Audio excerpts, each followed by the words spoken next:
السلام عليكم ورحمة الله وبركاته. الفضة طبعا احنا كلنا عارفين الفضة، في فضة وفي ذهب. بالنسبة للفضة انا اكتشفت انه لها فوائد، تصدقوا؟ من زمان، من قديم الازل كانوا بيلبسوها، احنا بنحسب يعني احنا بنلبسها للزينة، بس طلع فعلا لها فوائد، راح تتفاجئوا.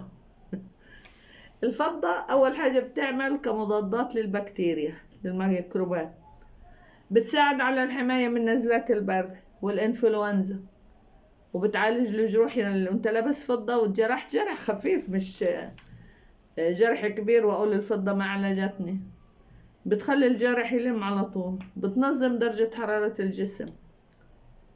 الناس كتير بتتعالج بالفضة على فكرة.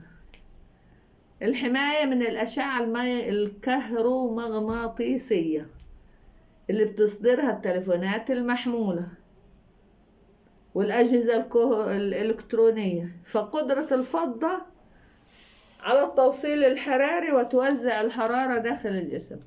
يعني تحس اللي لابس فضة قلبه دافي وجسمه دافي ما شاء الله عليه. ونحن عندنا واحد صاحبنا دايما يعني على طول لابس فضة ما شاء الله، احنا بنبقى نتكتك وهو قاعد يقول لكم فين الساعة؟ بكرة راح اجيب فضة.